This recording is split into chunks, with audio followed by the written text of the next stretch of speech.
두 번째 시간 가겠습니다. 예. 이제 소피스트와 소크라테스인데요. 음, 어쨌든 교과서의 분석을 바탕으로 해서 이제 실전으로 넘어가니까요. 어, 지금 보면 뭐 동양 사상보다는 교과서의 내용을 거의 안 빼고 동양 사상 교재 만들 때는 그냥 축약을 좀 했거든요. 너무 겹치고 큰 차이가 없어서. 근데 서양도 좀 그런 측면이 있는데 정리하다 보니까 또 빼니까 아깝더라고 또. 그래서 뺐다가 다시 넣고 뭐 이런 게 많아서 거의 그냥 그대로 가는데요.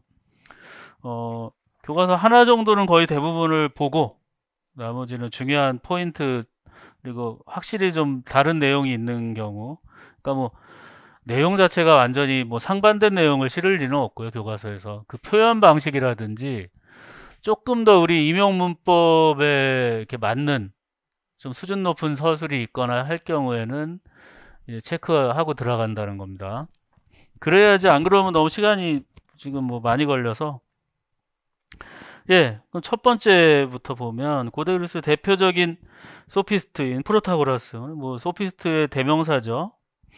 프로타고라스는 상대주의적 윤리관을 잘 보여주죠. 인간이 모든 판단이 상대적이고 우리가 진리라고 믿는 것도 오로지 개인의 의견일 뿐 보편적이지 않다고 주장했다. 교과서는 참 읽기 쉬운데 읽으면 그냥 순순히 읽히잖아요, 그렇죠?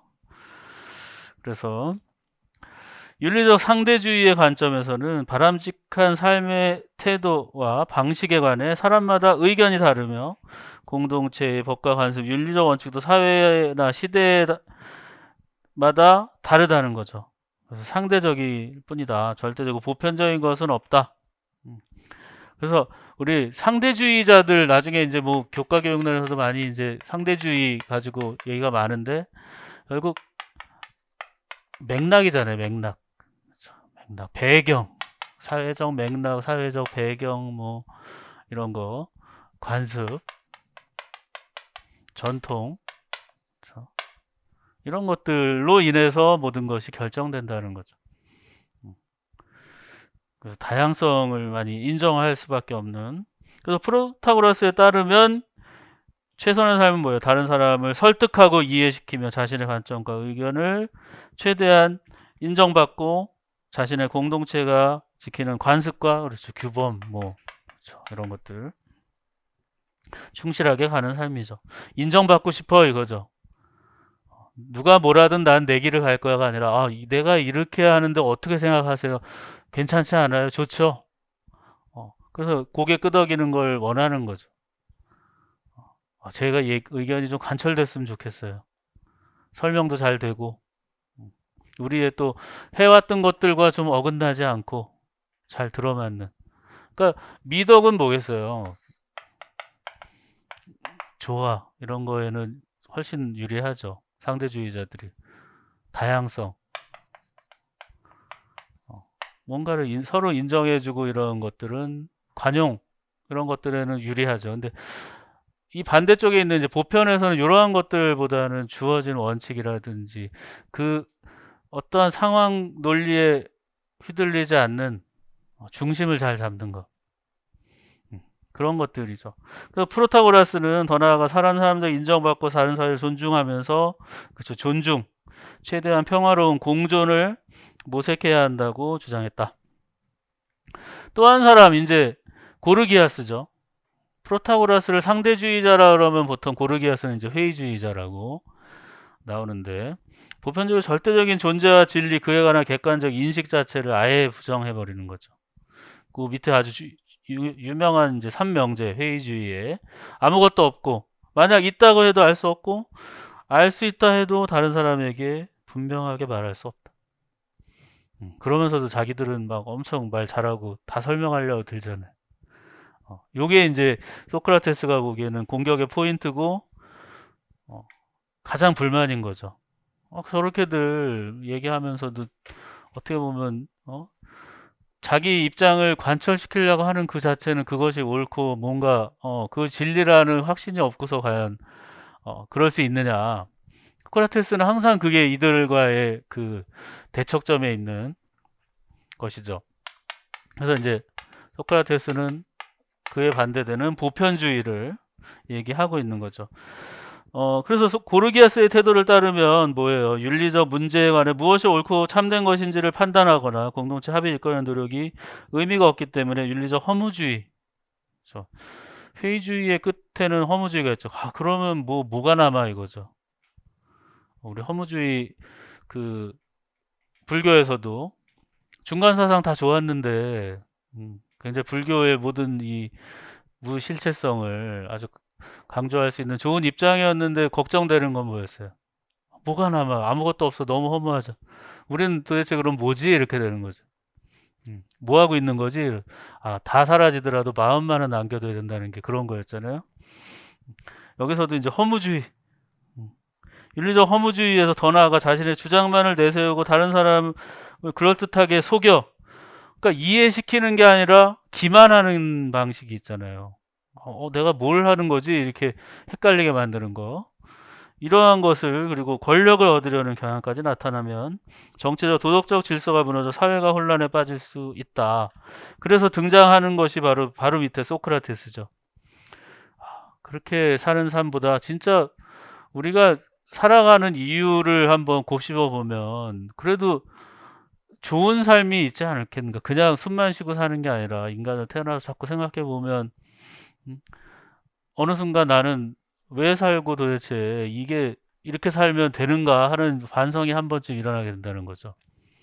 그래서 그러한 이 윤리적 문제에 관심을 기울여 당시 지식인과 소피스트를 만나보았지만 해답을 얻지 못하고 이렇게 서로 평행선을 걷다가 소피스트들이 이렇게 도망가잖아요. 소크라테스한테 면박당하고.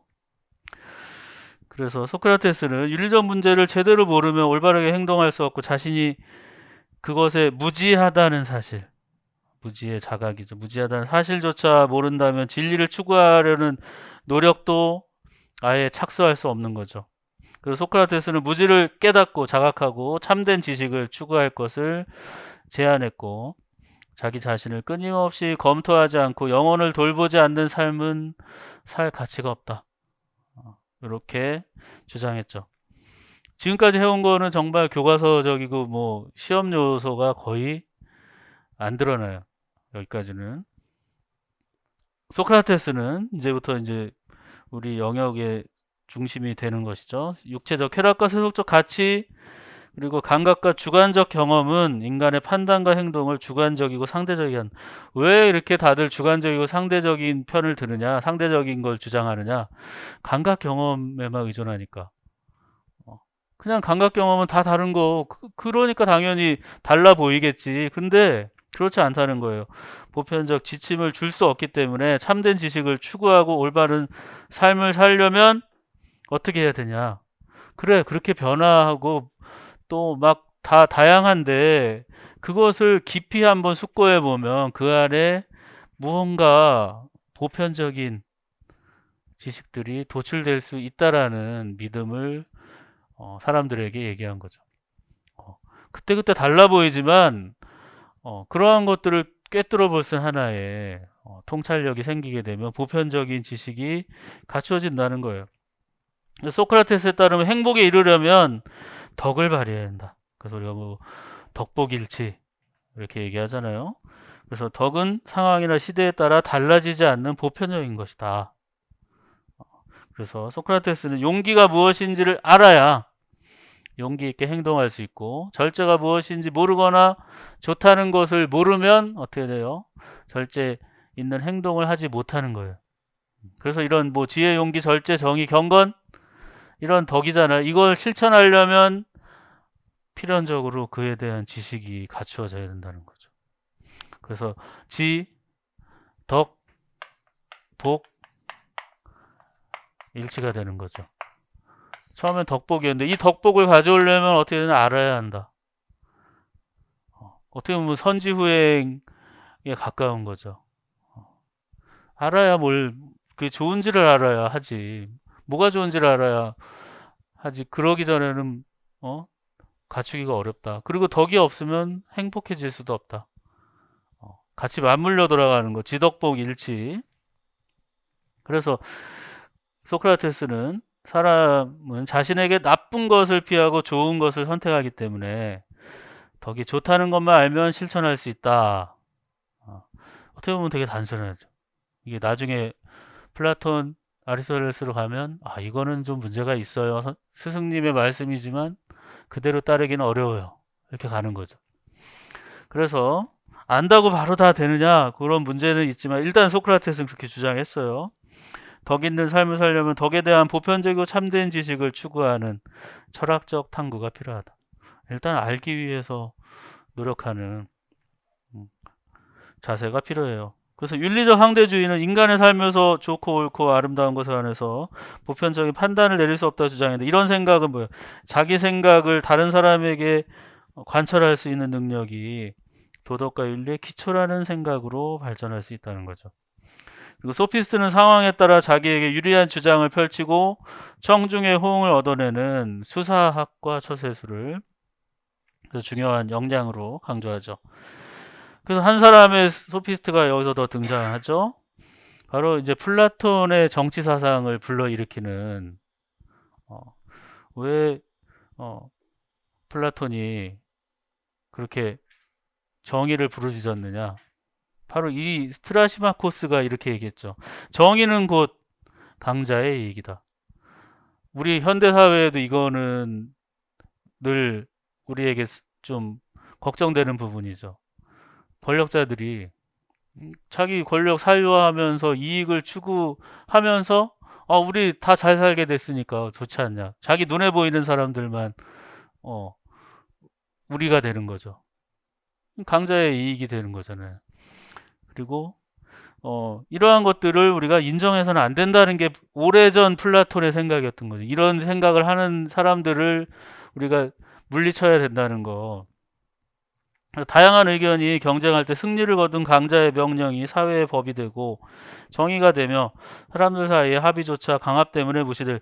사람들 사이의 합의가 뭐예요? 법이잖아요. 법이 무시되고 자의적인 통치가 되는 거 가장 우리가 두려워하는 거죠. 우리 공화주의자들이 가장 싫어하는 거 자의적인 지배잖아요. 이렇게 하기로 했었는데 어느 날 갑자기 힘센 사람이 와서 뭔 소리야, 내 맘대로 해, 내가 하자는 대로. 이게 가장 두려운 거죠, 정치 중에. 그래서 무시될 수 있다는 의미를 가진다. 그래서 윤리적 상대주의에서는 누가 공동체의 권력을 획득하여 지도자나 강자가 되느냐에 따라 법이나 정의가 달라지고 어떤 법이나 윤리적 원리도 보편적 타당성과 절대적 정당성을 주장할 수 없다. 이게 이제 윤리적 상대주의의 가장 큰 문제죠. 유연하고 조화롭고 포용적인 건 좋은데 악용될 경우는 이런 이제 문제가 생겨난다는 거죠. 소크라테스가 지적했듯 사회 구성원 모두가 각자 의견을 내놓고 정당한 절차에 따라 토론하더라도 합리적이고 평화로운 합의에 이르지 못하면 사회적 혼란이 커질 수 있으며, 혼란을 틈타 일부 선동가나 권력자의 잘못된 판단이 대중의 욕망에 영합한다면 시민을 잘못된 길로 인도할 수 있다. 우리가 요즘 얘기하는 포퓰리즘을 이미 지적하고 있는 거죠. 그래서 소피스트의 윤리적 상대주의는 현실적이고 실용적인 다양한 의견을 자유롭게 내놓고 토론하는 당시의 민주정에서 많은 호응을 얻었죠. 그러니까 소피스트들은 민주정치에서의 가장 수혜자죠. 어떠한 얘기든 평등하게 나눌 수 있으니까. 이럴 때선 뭐예요? 설득력 있는 언어, 그리고 당장의 사람들을 감동시킬 수 있는 이런 지식들 같은 것을 가진 사람이 유리하게 만드는 거죠. 그래서 지역이나 국가 문명마다 구체적 법규나 관습과 가치관이 다양한 양상을 보이는 현대에도 윤리적 상대주의는 포용적인 태도로서의 의미를 가져요. 민주주의 발전에도 나쁘진 않은데 이 윤리적 보편주의가 추구되는 이유는 뭐예요? 그 서양 윤리 사상의 전통적이고 중요한 과제가 된 이유는 많은 사람들이 윤리적 다른 의견을 조율하고 합의해야 할 필요를 느꼈으며 개인적 의견이나 문화의 다양성 속에서도 그래도 참아하지 못하는 게 있죠. 인간의 양심 바탕을 둔 보편적 도덕 원칙이 존재한다고 생각했기 때문. 그러니까 여기서는 이게 좋다고 막 정해놓고 보니까 나 양심적으로 봤을 때 어떻게 보면 굉장히 부도덕한 그러니까 이미 부도덕이라는 거는 뭔가 정해진 원칙 같으니까 양심상 이거는 참아 못하는 우리의 감정상 그런 것들도 자행할 수 있다 이거죠. 다양성이라는 이유로. 그러니까 상대주의자들이 가진 거는 인류의 보편적 가치와 항상 충돌하지 않아야만이 한계가 있죠. 인류의 보편적 가치, 예를 들어 인권 같은 거는 아무리 상대주의고 다양성을 인정한다래도 우리가 그 특정 지역 있잖아요, 지금도. 어떤 인권이 전혀 고려되지 않는 이런 데를 그 나라 문화의 특수성이라고 인정하기에는 이제 너무 우리 사회가 인류 문명이 발전했기 때문에 우리가 그런 건 인정할 수 없죠. 차별이라든지 이런 것들은 하나의 우리의 양심의 문제고 보편적 가치의 문제죠. 그래서 윤리적 보편성의 추구는 서로 달라 보이는 규범과 관습의 차이를 넘어 서로를 인정하고 소통하면서 윤리적 합의점을 찾아낼 수 있는 튼튼한 기반을 제공하지만 또 문제가 반대로 있죠. 어느 거 하나가 특정 가치가 절대적인 것이 돼버리거나 하나의 이데올로기화 되는 경우에는 큰 문제가 되죠. 가치 이론주의나 전체주의의 모습으로 갈 수 있다. 그래서 인권과 개성을 억압하고 자율적인 삶을 훼손할 수도 있다. 상대주의라고 해서 좋은 점만 있고 나쁜 점 없는 거 아니고요. 반대로 보편주의도 마찬가지죠. 그래서 개인이나 사회, 국가와 문화의 다양성과 차이를 인정하고 주관적인 특성과 상대성을 존중하면서 서로 평화롭게 합의할 수 있는 보편적 원리를 합리적으로 추구하는 자세를 갖추어야 한다. 그러니까 요거를 제일 꿈꾸었던 사람이 롤즈죠. 우리 사회사상 쪽에서는. 롤즈는 사회 문화적 맥락도 너무 무시하지는 않지만 그러면서도 누구나 다 합의할 수 있는 이 원칙을 정하려고 했던 거죠. 근데 쉽진 않았던 거예요. 그게 애초에 그거를 설정하는 것 자체가 관념 속에선 가능한데 실제로 그걸 하기에는 너무나 많은 난관들이 있었죠. 예, 그래서 지문 하나 볼게요. 여기 11쪽에 두 번째, 가장 좋은 것을 알고 있고 또 그것을 할 수 있는데도 그것을 하려고 하지 않고 오히려 다른 것을 하려는 사람이 많습니다. 그리고 도대체 그런 이유가 무엇냐 물어보면 모두 즐거움이나 괴로움에 못 이겨서. 굉장히 의미심장한 말이죠. 즐거움에 져서 어떤 좋은 일을 하지 않고 어떤 나쁜 일을 한다고 하지만 사실은 즐거움에 진 것이 아닙니다. 근데 사실 이 즐거움에 진다는 것에 주목한 게 아리스토텔레스죠. 나중에 자제력하고 무절제 얘기 나올 때 그 나쁜 일이 당장은 즐거움을 주지만 더 큰 고통을 가져다 준다는 사실을 모르기 때문에 그 일을 하는 것. 모르기 때문에 이게 소크라테스의 핵심이죠. 그 좋은 일이 당장은 즐거움을 방해하지만 더 큰 즐거움을 가져온다는 사실을 모르기 때문에 그 좋은 일을 하지 않는 것입니다. 모르기 때문에. 따라서 즐거움해지는 게 아니라 뭐해진다? 무지해지는 거예요. 다른 행동이 지금 자신의 행동보다 더 좋고 또 자신이 그것을 할 수 있다는 것을 알면서도 원래 행동하는 사람은 아무도 없을 것이다.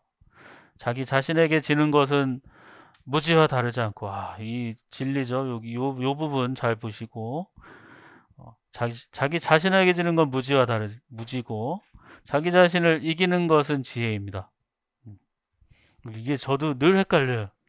꼭 반대로 생각이 돼서 나한테 지는 것 무지 몰라서 날 이기는 건 내가 이제 지혜를 갖췄다는 거죠. 이렇게 쉽게 생각하면 되는데 꼭 반대로 제가 생각을 해가지고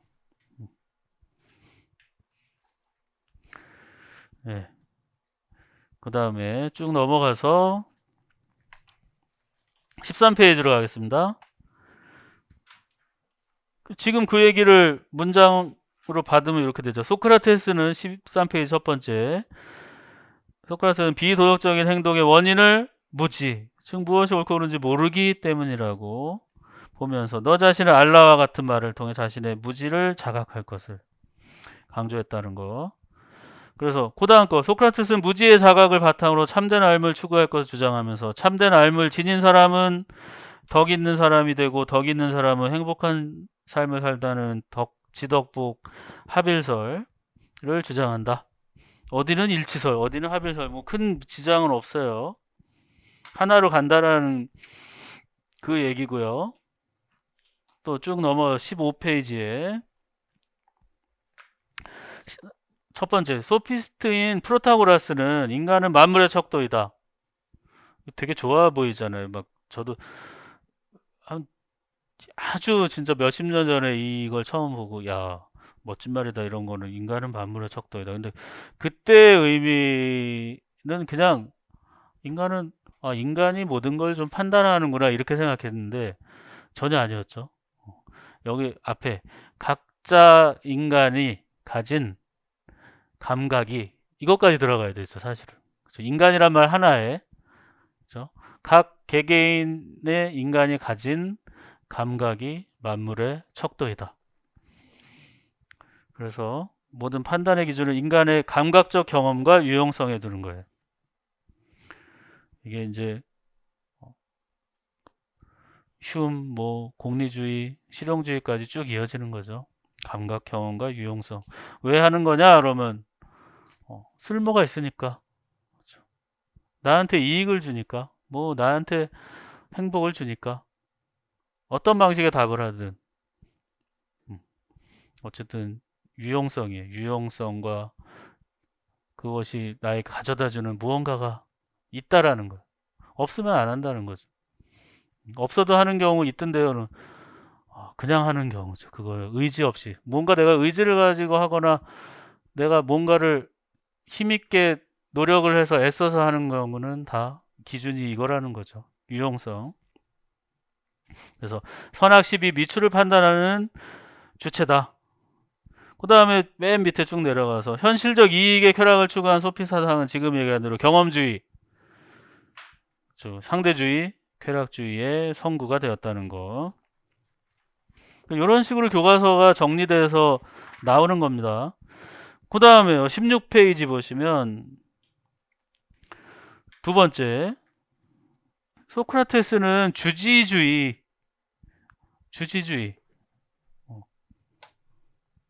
그러니까 뭐 어려운 말은 아니잖아요. 그렇죠?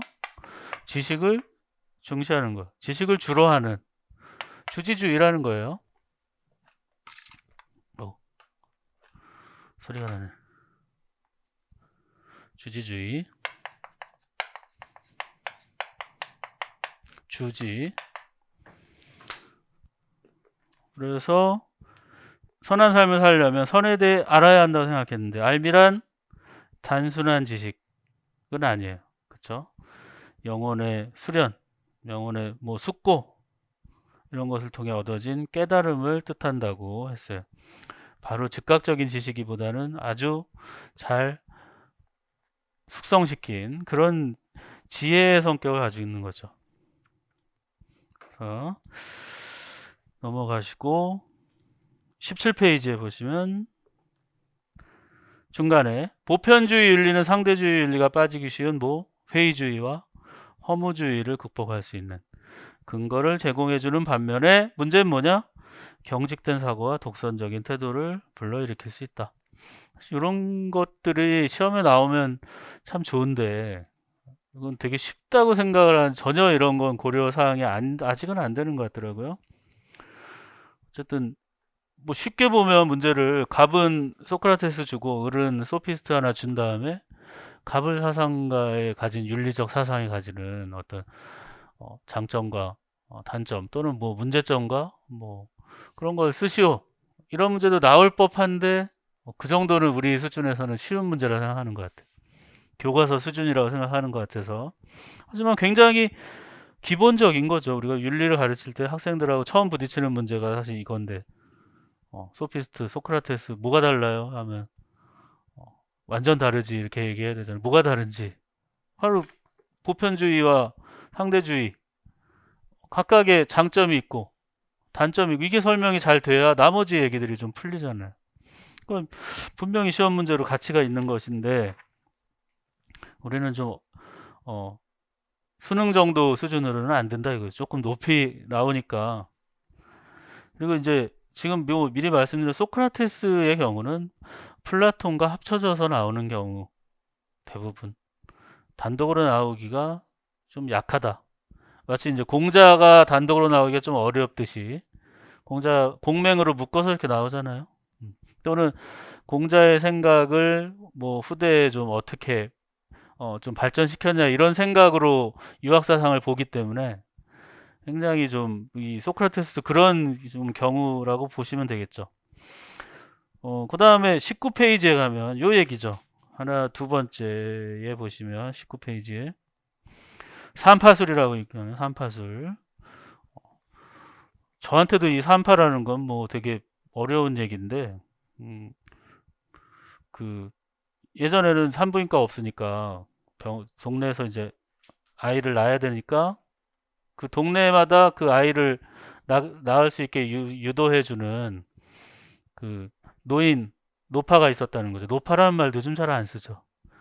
여성 노인을 옛날에 노파라고 했어요. 그렇죠? 그래서 산파, 되게 경험 많은 그 아이를 낳듯이 진리를 유도해 낸다 이런 의미로 산파술이라는 용어를 쓴 거죠. 소크라테스의 방법은 감각적 경험보다 합리적 이성에 근거하고 있어요. 그리고 서양 윤리상 이성 중심 윤리로 발전하는 과정에 결정적인 역할을 했다라는 거. 그러니까 삼파술이라는 용어도 교과서에는 등장하고 있다라는 거. 그 다음에 20페이지에는 지문 두 개가 아주 다 훌륭한 지문이죠. 자신이 모르면서도 알고 있다고 믿는 것이 인간이 가진 무지 중에 가장 큰 무지입니다. 그러니까 1차원적인 문제를 막 낸다고 보면 뭐 이런 것까지 내겠냐 싶은데 그 첫 줄에 있는 게 시험 문제도 되는 거예요. 괄호를 크게 치는 거죠. 자신이 모르면서도 알고 있다고 믿는 것, 이게 괄호를 딱 쳐놓고 인간이 가진 무지 중에 가장 큰 무지입니다. 이렇게 괄호에 들어갈 적절한 내용을 쓰시오. 이렇게 하면 모르면서도 안다고 생각하는 거, 이런 뉘앙스가 되게 쓰면 되는 거죠. 가장 큰 문제다. 여러분은 지혜와 힘에 있어서 최고의 평판을 듣고 있는 아테네 시민입니다. 그럼 여러분이 자신의 영혼을 돌보는 일을 게을리하면 더 많은 부와 명성을 쌓는 일에 몰두한다면 그것이야말로 부끄러워해야 할 일이 아니겠습니까? 나는 아테네 시민들을 찾아다니면서 신체나 재산이 아니라 각자의 영혼을 최상의 상태로 가꾸도록 하는 일을 하라고 설득할 것입니다. 한국에 와서도 조금 해주셨으면 좋을 텐데, 그쵸? 물론 이제 외모 지상, 뭐 자본주의 다 좋은데요. 그러니까 세상에 진짜 우리 한국 사회도 둘 중에 하나잖아요. 둘 중에 하나는 있어야 된다라는 게 이제 거의 보편적으로 지금 인식이 돼 가는데 어린이들도 뭐 이거에 대해서는 뭐 잘 알고 있죠. 근데 이제 여러 선생님들은 아마 그 마지막 남은 이런 거에 대한 그 소크라테스 편을 들을 수밖에 없는 조금이라도 그런 역할을 하실 것 같은데 학교 가면 어떻게 얘기를 하실 건지 지금 고민할 건 아니지만 아마 이제 선생님이라는 이제 위치에 딱 쓰시게 되면 부딪히게 될 것 같아요. 이런 문제들. 그러니까 소크라테스가 이미 오래전에 이거를 자각하고 있었던 거잖아요. 인간 사회에 이거를 추구한다는 건 정말 굉장히 큰 건데 이거 말고도 다른 게 있다라는 거. 근데 지금 2000여 년, 3000년이 지난 오늘날 세상에 더 심화됐으면 심화됐고 이게 또 무슨 논리로 이 소크라테스 편을 들 수 있을까요? 안 들은 게 좋을까요? 어. 영혼의 훌륭한 상태가 있지 않겠어. 계속 영혼의 훌륭한 상태라 그랬어요. 영혼의 돌보고 올바른 영혼과 올바른 사람은 훌륭하게 살게 되어 있지만 올바르지 못한 영혼과 올바르지 못한 사람은 잘못 살게 될 것이요. 그러니까 이 잘 살고 못 살고의 기준을 지금은 정말 재산으로 이렇게 결정을 많이 하니까 어떻게 보면 되게 객관적인 측면도 있죠. 또 그래서 더 어려운 것 같아요. 부자인 사람이 얘기를 해도 안 먹히는데 부자 아닌 사람이 어, 재산이 중요한 게 아니에요. 그렇게 얘기하면 점점 설득력이 떨어지는. 소크라테스도 이 당시에 따르는 제자들도 많았지만 한편으로는 비웃고 어이없어 하는 사람도 많았다는 거죠. 이미 이 당시에. 그러니까 어쨌든 이 중요한 이 소크라테스가 얘기하고 있는 포인트가 뭐냐 보자 이거죠. 훌륭하게 사는 사람은 복을 받고 행복할 것이나 그렇지 못한 사람은 반대일 것이요. 그러니까 올바른 사람은 행복하되 올바르지 못한 사람은 불행한. 그러니까 이 안에 정의론과 행복론이 막 좀 뒤엉켜 있어요. 올바른 게 맞는 건지 행복한 게. 근데 소크라테스는 이 당시만 해도 둘 사이의 차이를 생각을 안 했던 거죠. 당연히 올바른 게 행복한 거고 행복한 사람은 올바른 사람이야. 근데 뒤로 갈수록 그게 분명히 다른 길이라는 게 자꾸 우리 서양 윤리학 학사에 보면 등장하게 되잖아요. 그런 얘기들이. 칸트는 아예 그래서 어떻게 했어요? 분리시켜 버리잖아요. 그리고 뭘 손들어줬어요? 분명하게. 행복하고 의무가 충돌할 때는 행복은 고려하지 마 이랬잖아요. 아예. 충돌할 경우에. 그렇다고 행복을 그렇다고 금욕적인 뭐 또는 아예 애써 외면하는 행복은 나는 아예 생각도 안 해. 그것도 틀린 태도라 그랬죠. 행복은 당연히 추구는 해야 되지만 의무와 충돌하는 행복이라는 건 결국 뭐예요? 이기심의 발동일 수밖에 없다는 거예요. 나 잘 살려고 결국은 모든 원칙을 저버리게끔 돼 있다. 그래서 의무와 행복이 충돌할 때는 무조건 의무를 따르라고 하는 거죠. 근데 이제 소크라테스는 아직 그런 거에 대한 걱정이 없었던 거예요. 확신이 있었던 거죠. 똑바로 살면 행복해질 거라는. 그래서 또한 불행하다는 것은 이득이 아니 되지만 행복하다는 건 행복하고 이익을 차이를 안 두고 있죠. 그러나 보시오. 올바르지 못하면 올바름보다 결코 이득이 되지 않소. 그러니까 진짜 옛날의 이 주장이고 그 출전을 보시면 어때요? 플라톤 국가로 돼 있죠. 그러니까 소크라테스 문제는 사실 플라톤 문제나 마찬가지고 플라톤 문제에 또 순수하게 플라톤 문제를 내려면 몇 개 요소가 없어요. 정치 쪽으로 가야죠.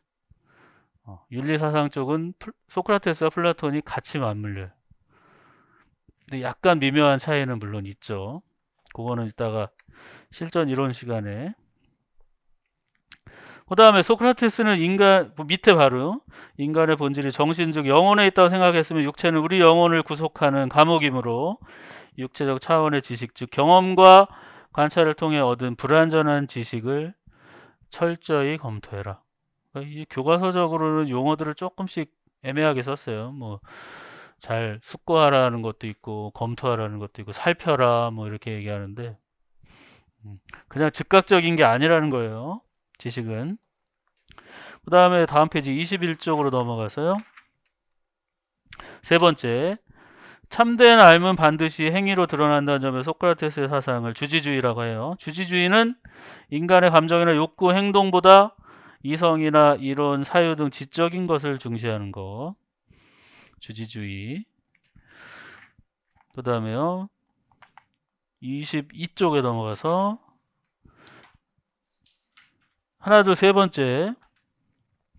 같은 이익을 놓고도 프로타고라스는 어떠냐. 윤리의 보편성이나 객관성을 부정했지만 모든 도덕규범이 상대적이라면 굳이 자신의 도덕규범을 교집하기보다는 내 거보다는 자기가 속한 공동체의 도덕규범 이야기면 이게 뭐를 좀 상징할까요? 공동체의 도덕규범.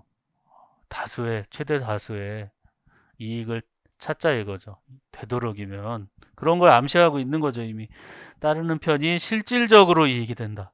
그러니까 나 혼자 좋자고 이렇게 했더니 공동체가 파괴돼서 우리는 뭐 아테네, 뭐 스파르타가 망했어요. 그 자기가 속한 공동체.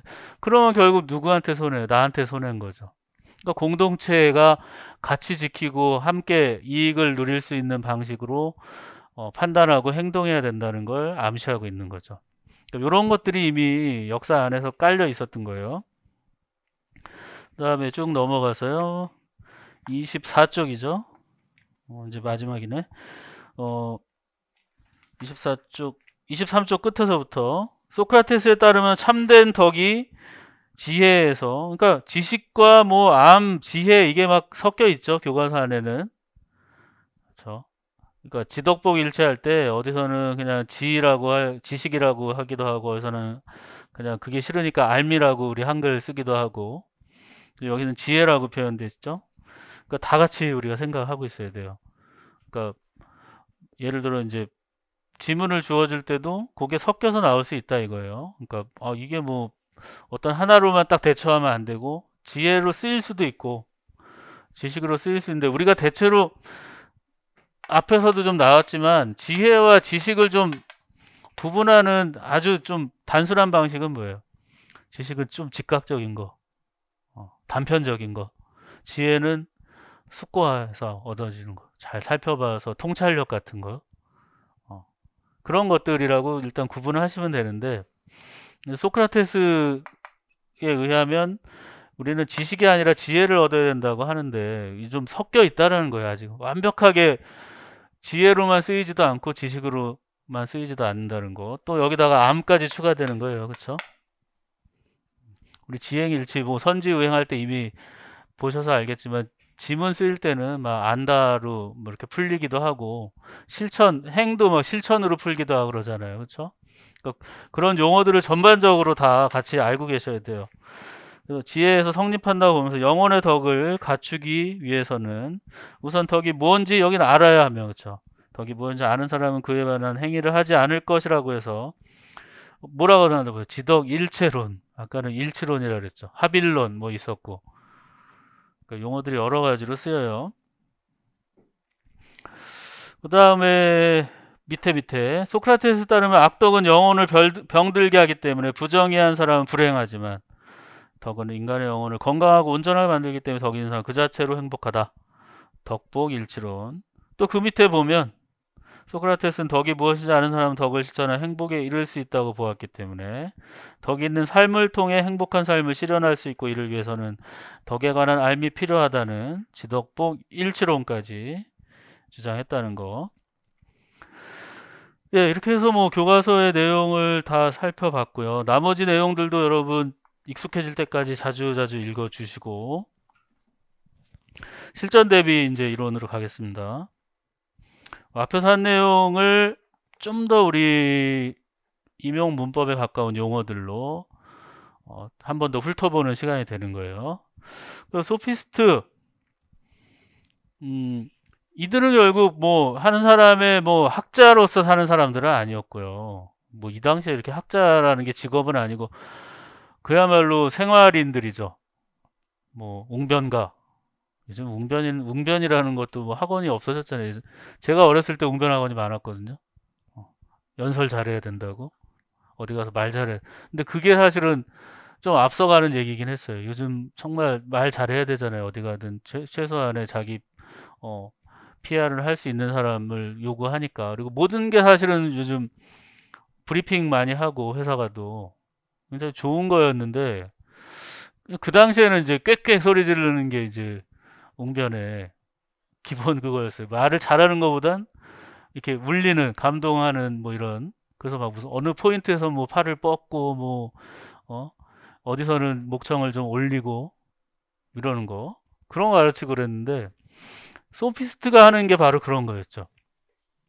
실제 생활 그리고 실질적인 거, 실용적인 것을 이것만이 의미가 있다라는 거예요. 다른 것들은 뭐 누구나 다 잘해 이거죠. 그냥 뭐 일상에 어떤 삶을 그냥 살아가는 거는 소피스트 아니더라도 그냥 다 잘해요. 근데 뽑아서 하는 거예요. 그 중에서도 문제를 처리할 수 있는, 그러니까 별 문제가 안 돼요. 내가 오늘 아침에 뭘 먹을까?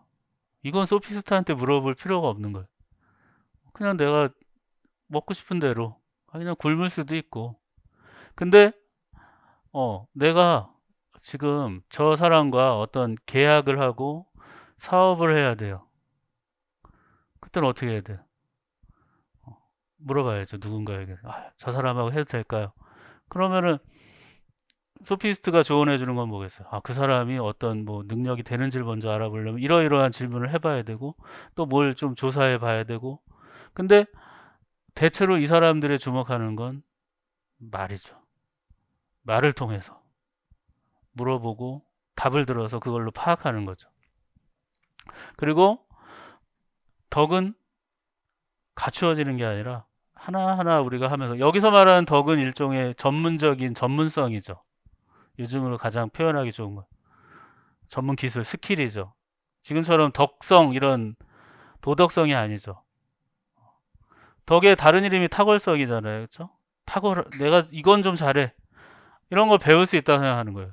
그 중에서도 소피스트가 잘할 수 있는 건 입으로, 어, 입으로 하는 거죠. 입과 머리 요만큼에서 해결할 수 있는 것. 상대를 뭐 설득하고, 좋게 얘기하면 설득하고 이해하고, 나쁘게 얘기하면 기만하고 이용할 수 있는, 조정할 수 있는. 요즘 막 그 가스라이팅이라고 막 하는 거 있잖아요. 진짜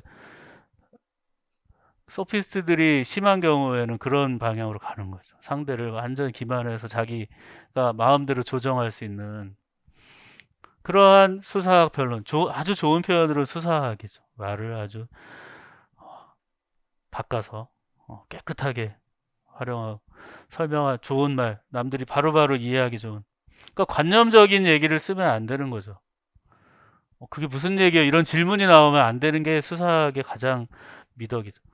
들으면 바로바로. 학원에서 사실 그래서 수사학이 중요하죠. 뭐 저는 사실 수사학이 떨어지는 편이에요. 이 학원에서 일하기에는 과목 자체도 그렇고. 우리는 사실 여러분도 그렇지만 제가 수사학을 뭐 발휘해서 여기서 뭐 무슨 재치를 부린다고 해도 여러분에게는 사실 큰 도움이 안 되거든. 왜냐하면 정해진 내용들은 관념적이고 한 번에 이해하기 어려운 내용들이고 일정량의 또 암기가 필요하단 말이죠. 그러니까 참 저도 그게 딜레마예요. 그러니까 어떤 뭐 경우에 뭐 표도 그려서 그런 게 다 오늘날의 수사학이죠. 도식화하고 이러는 게. 근데 그게 어떻게 보면 좀 헛수고일 때가 있죠. 왜냐하면 그걸 풀어서 다시 지문으로 내기 때문에. 어쨌든 소피스트들은 그러한 기술을 주목한 거예요. 그래서 소피스트들이 추구했던 상대주의를 다시 생각해 보면 보편적인 기준이 없다라는 거예요. 뭐든지 하나의 기준만으로 모든 걸 줄 세울 수 없다. 도덕규범이라는 거는 시대와 상황이 다 다른데 어떤 하나의 기준으로 그것을 일률적으로 적용할 수 없다라는 거죠. 그 가장 큰 장점은 바로 독단과 강요가 방지된다는 거예요. 그건 네 생각이지 이거 있잖아요. 그래 네 생각도 그런 게 맞을 수 있는데 여기 한번 넣어보자고. 실제로 안 맞잖아. 안 맞아도 그냥 할까 이렇게 되는 거죠. 다양한 도덕적인 접근 방법이 생겨날 수 있다라는 장점이 있어요. 근데 다만 어떤 면에서는 이 상대주의를 가장 먼저 깰 수 있는 건 자기 모순을, 그러니까 모든 지식이 보편적인 게 없다라는 그 주장은 그러면 보편적인 주장이냐? 뭐 있을 수도 있는 거 아니야? 같은 논리라면 자기 모순에 빠지게 하는 거죠. 또 하나는 이제 트라시마코스의 그 정의는 강자의 법이다 이렇게 하면 도대체 이 우리 인간이 그동안 이루어왔던 이 문명과 이러한, 그러니까 그 소피스트 시대의 기준으로만 봐도 그것도 다 무의미한 거 아니냐. 그냥 힘센 놈들이 알아서 누가 제일 센지 그거 결정하는 것밖에 되지 않, 약육강식을 인정하는 그런 문제가 있고요. 극단적인 결과도 생겨날 수 있다. 그러니까 우리 보통 그 공리주의와 관련해서 막 나오는 게 결과만 보거나 상대적인 것을 자꾸 용인하다 보면 몇몇을 살리기 위해 몇몇의 희생 정도는 가볍게 여길 수 있다라는 거죠. 근데 그 몇몇이라는 게 뭐 1억 대 5만, 그러니까 5만 명 정도는 1억 살리기 위해 죽여도 돼. 점점점 그게 완화되면 5천만을 살리기 위해 4천만이 죽을 수도 있어. 이게 커져 버린다는 거죠. 무엇이 더 우리에게 실제적으로 도움이 되느냐만 자꾸 따지기 시작하고 상대적인 것이다 하면 상대적으로 소수나 상대적으로 약자 쪽에 속하는 사람들은 어떻게 돼요? 절대로 유용하지 않은 결과가 일어나게 되는 거죠. 내가 계속 운 좋게 강자 쪽으로만 붙으면 문제가 없는데 계속 약자로 몰려요. 소수로 몰리고. 내가 보기에는 이게 내 양심에 맞기 때문에 여기에 섰는데 그것 때문에 내가 계속 손해를 본다면 그거 자체도 이 소피스트가 말하는 상대주의로 보면 인정을 못 받는 거잖아요. 그러니까 애매한 상황들이 벌어질 수 있다는 게 이 소피스트 상대주의의 문제가 되는 거고, 그럼에도 장점이 있으니까 이 전통이 내려온 거죠. 가장 큰 장점은 어쨌든 써먹을 실질적이다, 실용적이다. 그러니까 실용이라는 말이 나중에 아예 실용주의라는 말로 완성이 된 거죠. 실용주의의 신실용주의까지 나오잖아요, 나중에. 너무 유용성만 강조하다 보니까 이게 이제 극단적인 결과도 나오니까 실용주의에 대한 또 반성의 기운도 있었고, 그래도 어쨌든 중심을 항상 실용주의, 현대 사회는 그 실용주의와 반실용, 요게 이제 또 많이 대립을 하게 되죠. 소피스트들 다시 한번 확인해 보면 프로타고라스, 고르기아스, 트라시마코스인데요. 사실 이 프로타고라스, 고르기아, 트라시마코스는 소크라테스의 조연들이에요. 그렇죠? 그들을 돋보이게 하기 위해서 출연시킨 거죠. 플라톤이 상대자로 출연시켜가지고 이 자기하고 소크라테스의 사상을 부각시키는 거죠. 이들이 가진 문제점들을 보여주는 거죠. 그러니까 이 프로타고라스가 가지고 있는 일종의 상대주의의 아주 그 큰 모순. 근데 이렇게 단순하진 않았어요. 문제들이 몇 번 나오면 우리가 좀 깜짝 놀랄 정도로 좀 낯선 문제들도 있고, 대체로 뭐냐, 그 플라톤의 대화 안에 있는, 특히 이제 국가 안에 있는 이 사람들이 등장하는 부분의 한 부분을 딱 잘라서 거기에서 중요한 부분을 가로를 친다든지, 소크라테스와 비교해서 뭐가 다르냐, 요 정도 수준으로 나온단 말이에요. 근데 그냥 우리는 이 사람은 상대주의고 우린 보편주의야, 소크라테스는 그 정도로 답을 쓰게 수준이 그 정도는 아니라는 거, 그것만 일단 알고 가셔야 돼요. 그래서 프로타고라스는 상대적 가변적 지식을 추구했다는, 뭐 이거는 뭐 잘 아시고, 보편적 도덕 체계도 부정했고, 그러므로 인해서 우열 판단 자체가 불가능하고 사회적 관습 중요시했다는 거, 아까 공동체, 이왕의 내 입장에서는 공동체의 규범을 따르는 게 좋겠더라. 그 얘기도 상당히 의미심장한 얘기였다는 거. 그리고 고르기아스의 경우는 회의주의, 아까 삼명제 있었죠. 회의주의 세 가지 명제. 그 진리 자체가 부재하다라는 거. 이거는 그냥 한 얘기가 아니라 아주 강력한 의지의 표명인 거예요. 일종의 진리라는 걸 자꾸 얘기하고 뭐 보편성을 얘기하려는 사람에게 일종의 그냥 못을 딱 박아버린 거죠. 그런 거 추구하지 마, 이거죠. 그러한 보편성을 추구하지 말라는, 그만큼 이 고르기아스는 또 자기는 진리를 설명할 수 없다고 얘기해 놓고 자기는 엄청 또 잘 설명하잖아요. 그 수사학의 또 대가였어요. 그러니까 진정한 자기 모순이 좀 있는 거죠. 진리는 얘기할 수 없다고 자기는 그렇게 만약에 말할 수 없다 그러면 사람들하고 대화 자체가 쉽지 않죠. 일상 대화 외에는. 그러니까 이 사람들이 아마 이제 추구하는 바가 이제 그런 거죠. 진리에 대한 진지하고 보편성을 추구하기 위한 어떤 그러한 얘기들을 하는 거를 인정하지 않으려고 했던 거죠. 또 하나 이제 우리가 셋 중엔 그나마 더 주목해야 될 건 바로 트라시마코스예요.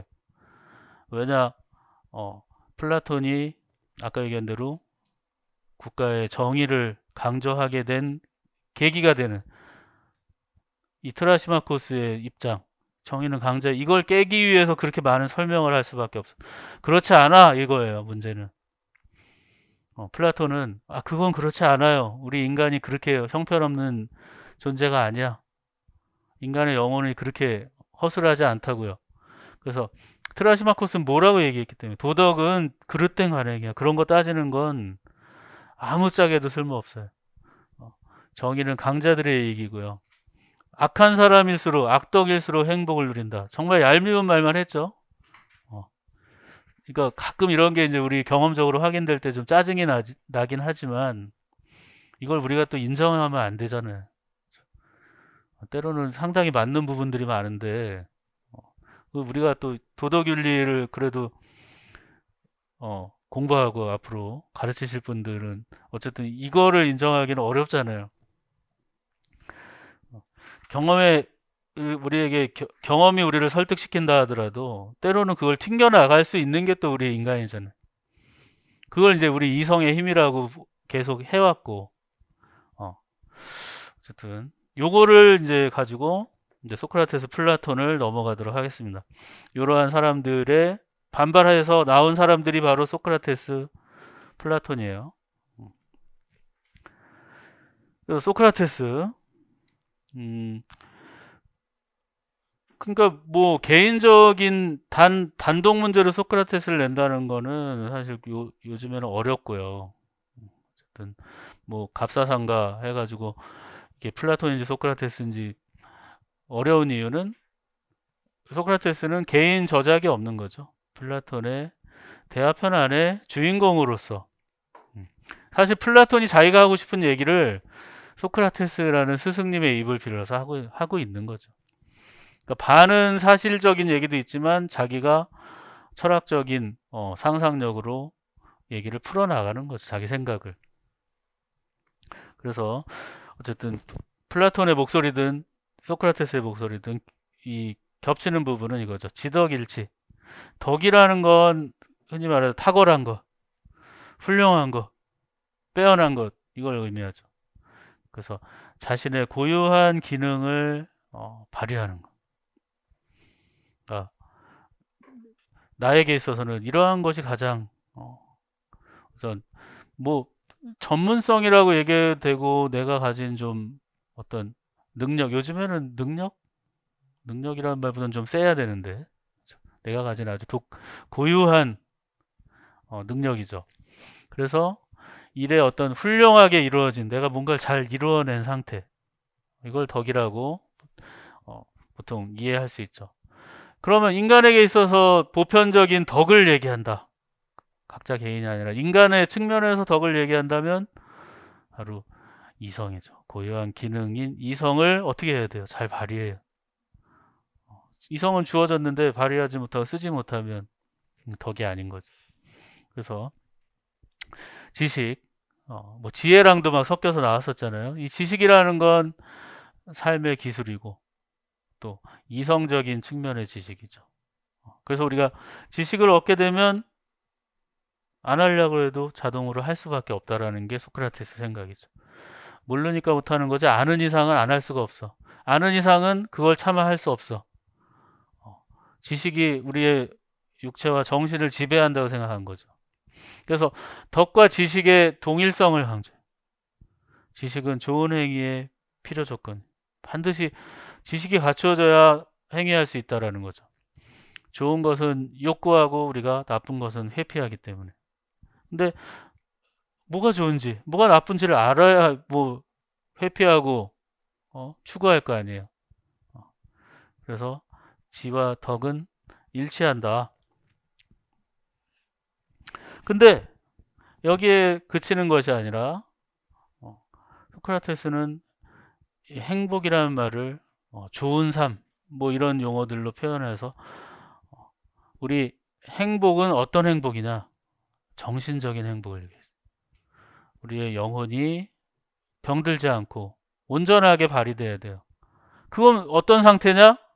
다른 게 아니에요. 이성이 주인인 거죠. 이성 자체가 우리의 영혼을 지배하면서 잘 통제할 수 있는 상태. 이거는 플라톤에 가면은 단순하게 이제 가지 않고 좀 더 영혼 3분설로 나뉘면서 좀 더 자세하게 설명이 들어가는 거죠. 그게 이제 나중에 가면 뭐 아시겠지만 뭐 아퀴나스 또 뭐 아우스티누스까지 다 영향을 미치게 되잖아요. 영혼 3분설을. 서양의 어떤 사상을 바라보는 그 기본적인 입장이 거기서 크게 안 바뀌죠. 뭘 더 강조하느냐 이제 차이일 뿐이죠. 행복한 삶, 결국 이성에 의해서 인도되는 삶이죠. 이걸 가장 강조했던 사람들이 스토아였잖아요. 플라톤 넘어서 이제 스토아에 가면은 오로지 이성, 법칙에 의해서 다 결정됐고 그것 때문에 흔들리지 않아야 돼요. 그러니까 어떻게 보면 답답한 거잖아요. 모든 게 결정됐어 이렇게 얘기하면은 우리는 그럼 우리는 뭘 해야 돼요? 이거 그냥 괜찮아 그냥 알아서 다 결정돼 있으니까 그냥 하면 돼. 그때 오는 게 뭐예요? 한쪽에서 지금 같으면 답답해 어떻게 살아 이렇게 하지만 긍정적으로 바라보는 사람들은 그래 이제 나는 다른 쓸데없는 정념이라고 하죠.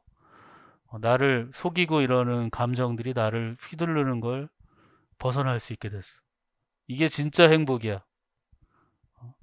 순간의 쾌락 이런 것들에 막 휘둘려서 그게 그치고 나면 오는 불안감과 허무함이 사라지고 영원한 안식을 얻은 거죠. 그런 행복을 추구하는 입장이 생겨나죠. 그러한 것들도 일종의 암시가 돼 있어요. 알고 나면 행복해지는 거예요. 그래서 지식의 소유와 실천인 덕을 통해서 결국 행복까지도 같이 이루어진다는 거죠. 그러니까 행복해지려면 조건이 있지만 결국에는 아는 순간 자연스럽게 따라오기 때문에 하나만 하면 사실 알기만 하면 자연스럽게 가는 거죠. 복까지. 그게 이제 소크라테스의 주장인데 나중에 가면 좀 문제가 생기죠. 그 주지주의, 덕을 실천하기 위해서는 덕을 정확히 알아야 되는 거예요. 뭐가 덕이야? 어떻게 실천을 해야 되는데 실천할 거리를 알아야 되잖아요. 지식은 덕이 있는 행위를 하기 위해서는 충분한 조건이 되는 거죠. 그런 면에서 이성적 지식을 반드시 실천하게 돼 있어요. 그래서 지식이 바로 유익한 선한 행위에 참된 동기가 되는 거예요. 악은 비자발적인 게 돼요. 내가 하려는 게 아닌 거. 몰라서. 악한 행위는 뭐예요? 음. 악한 행위의 동기를 저 갑사상과 소크라테스는 뭐라고 했는가? 그러면 한 줄로 쓰려면 뭐 해야 돼요? 유익한 것 또는 선한 것에 대한 이성적 지식의 결여이다. 또는 그냥 두 글자, 무지 이렇게 쓰는 사람들도 있죠. 그냥 몰라서 이렇게 세 글자로 써도 되겠네요. 음. 그래도 요즘 같으면 틀렸다고 할 수가 없는 건데 우리가 또 공부한 이상은 좀 이 정도의 좀 수사학은 있어야죠. 유익한 것에 대한 이성적 지식이 결여해서 사실 수사학이라고 하면 아직까지 우리 사회에서 한자어로 쓰면 있어 보이는 그 쉬운 한글로 풀어 쓰는 게 더 수준 높다라는 인식이 되기까지는 아직 멀었죠. 그러니까 국어 시험 자체가 아직도 보면은 여전히 한자어 싸움이더라고.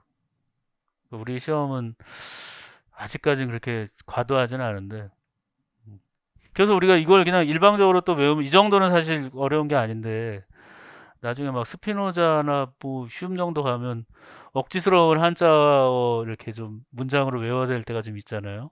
음.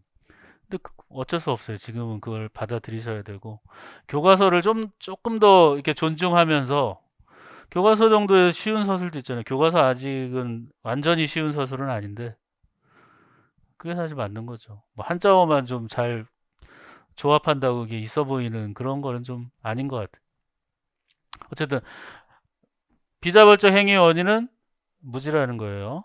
무지. 그다음에 그러면 자연히 또 딸려오는 문제는 뭐예요? 음, 무지의 자각이죠. 무지를 자각해야 된다라는 걸 소크라테스는 강조해요. 그러니까 소크라테스의 죄목 이렇게 됐어요. 죄. 잘못했나요, 소크라테스는? 소크라테스의 잘못이라면 뭐랄까 고지식한 거죠. 오늘날에 억지로 눈치 없음. 그러다 죽어 이건데 죽을 때까지 한 거잖아요. 근데 그거는 사실 죄라고 할 수가 없죠. 그 사람은 신념이었고 지키려고 한 거니까. 옳다고 한 거를 관철시키려고 한 건데 자기의 어떤 생각을 실천한 거죠. 내가 안 이상은 그걸 안 할 수 없는 거고. 그게 나에겐 행복이었으니까. 알고도 내가 그걸 안 할 수 없다는 거죠. 근데 다른 사람이 보기에는 불경이에요, 불경. 어떤 면의 불경이냐? 아까 상대주의자들이 얘기한 사회적 관습에 대한 불경이죠. 신이란 이름을 빌렸지만 우리 보통의 못난이들은 이렇게 생각하고 있는데 너만 잘났어 이거죠. 우리를 무시한 거야. 그건 그 신을 무시한 거. 불경이라고 얘기한. 또 하나는 뭐예요? 타락이죠. 뭘 타락? 소크라테스는 뭐 공부만 한 사람인데 토론하다가 타락할 수는 없는. 젊은이들을 타락시켰다라는 건데 그거 역시도 하나예요. 사회의 기존 통념들을 젊은이가 따르지 않게끔 한 거죠. 그런 의미의 타락이죠. 그러니까 실제적으로는 죄가 아닌 죄예요. 왜냐하면 그들이 좋아하는 소피스트들에 의하면 이건 하나의 생각이고 관점이고 입장이고 상대적 진리니까 인정을 안 한다는 게 자기 스스로 모순인 거예요. 소크라테스를 벌 준 거 자체가 모순이죠. 불경은 뭐고 타락은 뭐예요? 그게 있을 수 없는 얘기죠. 뭐 하나의 보편적인 게 있다라는 걸 가정한 거니까. 그래서 소크라테스는 변명하죠. 어, 내가 비록 죽으나 결국 내가 이것만은 얘기하고 죽겠다 이거죠. 그게 뭐예요? 영혼의 상태. 그렇게 살지 마 이거죠. 지금 당장에 이렇게 단편적인 지식 몇 개 때문에 이렇게 혹하고 하는데 조금만 한번 생각해 보면 어때? 그렇지 않. 그러니까 우리 시험 공부도 그래요. 나중에 가면 막 5, 6월까지 막 헤맨단 말이죠. 중심 못 잡고 헤매다가 보면 시간이 없어. 7, 8월 가면 얄팍해지죠. 사람이. 그래서 더 좋은 자료, 더 간결하면서 빨리 단기간에 할 수 있는 거 없을까? 안 읽혀요. 그 문제는. 내가 모르는데 그걸 어떻게 얄팍하면 얄팍할수록 더 모르는 거죠. 이건 무슨 말이야? 이게 왜 무슨 맥락에서 이거 한 줄을 왜 외워야 되지? 이렇게 되는 거예요. 근데 우리는 큰 거를 보면서 압축해온 사람들은 그 압축의 역사를 아니까 압축이 되는 거예요. 그때는 한두 줄로도 이거는 그 얘기 때문에 이거구나 이렇게 되는 건데 그냥 5, 6월까지 헤매다가 그런 분들이라고 뭐 놀지는 않았잖아요. 그 방향을 잘못 잡거나 자기의 길을 좀 여러 가지 곁눈질을 많이 하는 거죠. 남들이 이거 좋다니까 이거 하다 이거 하다.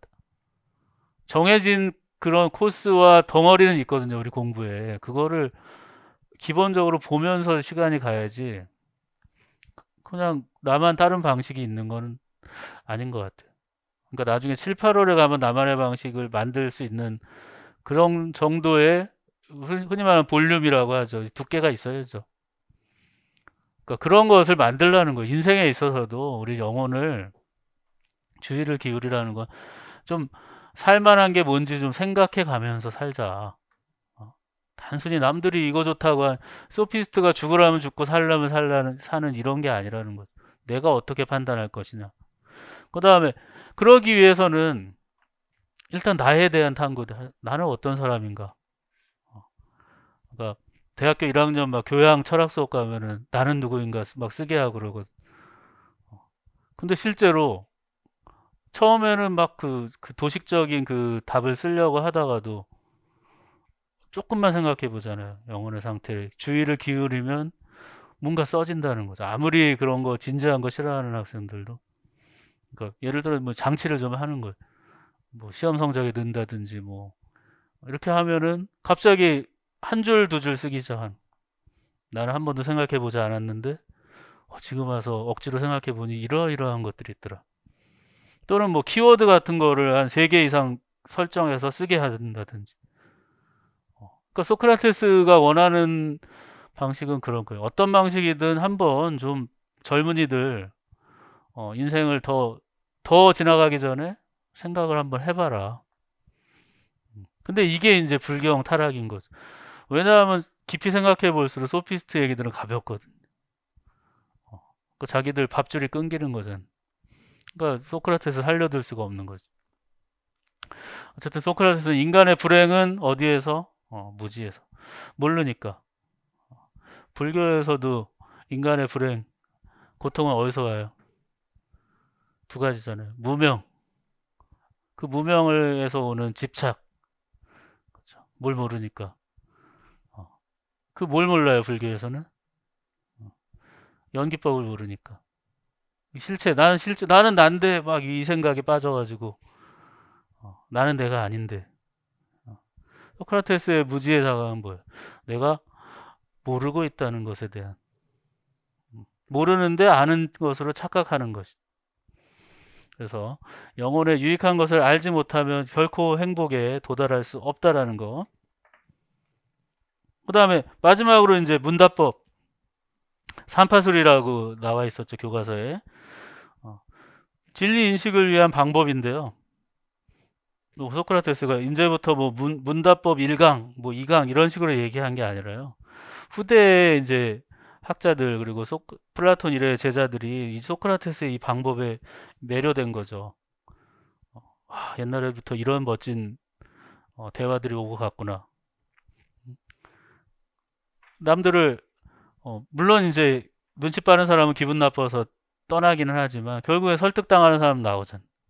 그래서 이성을 활용해서 진리를 획득하기 위한 도덕교육의 방법으로서 이 문답법이 나중에 이제 뭐 우리 교과교육론 보면 문답법에 대한 그 활용 이런 것들도 좀 다루긴 하는데 어쨌든 소크라테스가 가지고 있는 이 문답법 1단계는 뭐예요?